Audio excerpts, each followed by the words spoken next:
Good morning, everybody. Today is April 13th. It's on 9 a.m. Pacific time. I'm currently done trading and I'm up $928 on all my 20 accounts. Almost broke even on my paid accounts. You could see by the PA. And then $148 per account on my evaluation accounts that I'm still trying to get to the funded state. So we could just go through the trades that I had this morning. I did have one of my first trades that I took this morning was a stop out for about like $60-$70. If I'm looking at ES this morning, what happened was we saw, so this is the 5 o'clock hour value area and the 6 o'clock value area. And what was happening is it drifted lower into the 6 o'clock drifted lower, and I saw some aggressive sellers, 1,630 aggressive sellers, uh, and I took a short. This was on micros. At first short was at 41.30, and the other one I added another one at 41.33.50, which was roughly around this price range. This one was a little bit tricky. I initially wanted to take a stop early, just get out of this trade early, but what happened was this was not enough of an indication to get out the 170 delta, even though I didn't like how it started drifting higher and went higher than this bar with the negative delta. So I wanted to get out for a smaller loss. Didn't want to wait for a full stop out, which was, um, I believe, yeah, 31, 41.38, which was about, yeah, it was. Oh yeah, I guess I moved it all the way up to new highs for the day.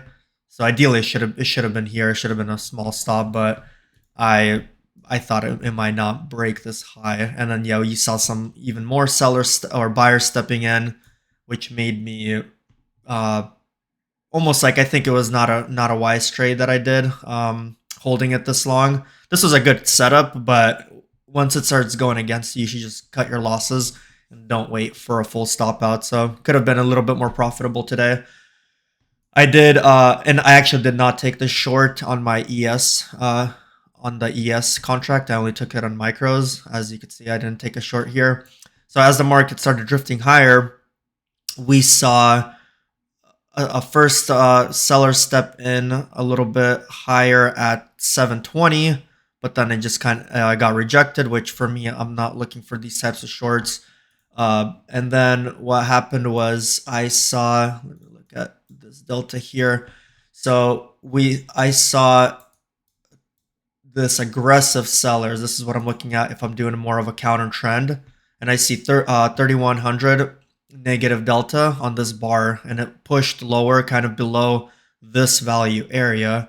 And and then it pulled back a little bit, like about halfway of this bar. And that's where I took the short because this was a strong enough selling pressure for me to actually go against this move higher. And what happened was, yeah, it actually drifted a little bit higher. I thought I might get stopped out at 47.25, basically new highs, but it pulled to, yeah, almost stopped me out at like $1 away and then pulled back. And normally I was out, my initial target was this previous high at like about 36, but when it drifted here, there was a quick sharp drop here, and this delta was like 1,500 positive delta. So even though it was dropping, there was a lot of buyers stepping in, and to me that was an indication that hey, this is a potentially minor pullback, and you should take profit. That was and so I moved it higher and just locked it in, and that was very close to the bottom. That was delta definitely saved me from taking a profitable trade and making it either a break even or a losing trade. So that was good. Yeah, this is the micros chart. Got stopped out here, reshorted similar price. I took two contracts at the same price where I took S&P 500. Then I added another one a little bit higher, almost at the highs. Then I took the profit exactly where I took the profit for ES, and then you just called it good, and then just started drifting a little bit higher. It was a pretty boring market. I usually trade from 7 a.m. until 9, and if you look at almost this move that happened, it was mostly sideways market. This rally, I unfortunately I wasn't able to catch it. If anything, I got stopped out because initially the whole morning was showing more to the downside. So to me, yeah, it was more of getting stopped out instead of being long. So can't win them all, but and then I did a quick scalp here. It just was too good to pass by first. Just a small one contract, made 1625 on per account. Took a short at 45.25 and just locked it in at these lows at 42. I think that time frame was 8:49, so right before the 9 o'clock time frame. It was during this bar right here. I saw a lot of sellers stepping in, just caught this pullback, and then I didn't expect this to rally down. It could have obviously, but it was more of a short term trade. Um, Basically, it looks like why I took profits here was I didn't expect this to break this value area, which would have been like about 38.50. So I just locked it in here, called it good, and went from there. Yeah, and then obviously the market just starts pushing higher. Nasdaq was that's one thing. This morning when I was trading ES, I was skeptical on taking that ES short too, because if Nasdaq actually had a completely different picture, we had a market that was actually values going up versus ES that was going down.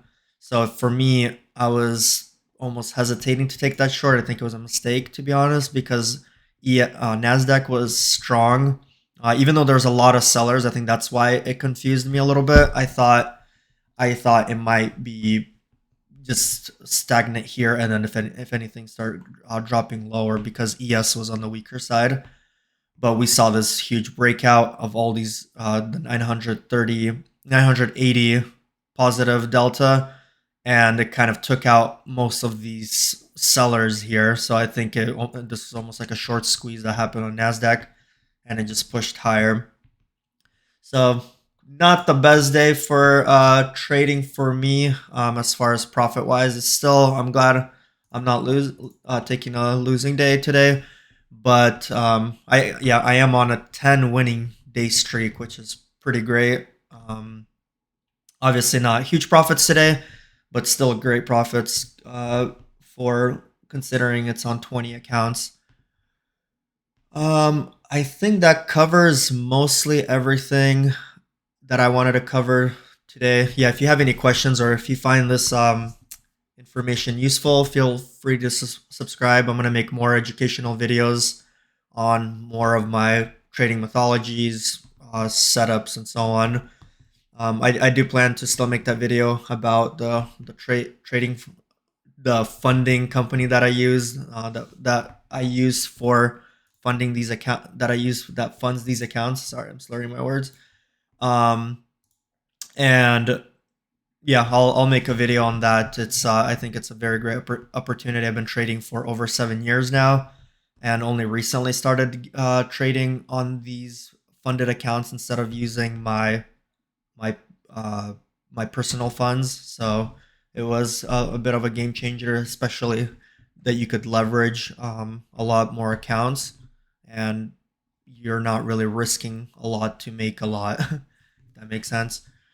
So yeah, I think I'm gonna cut this video short. Feel free to ask any questions in the comments below, and wish you guys all the best.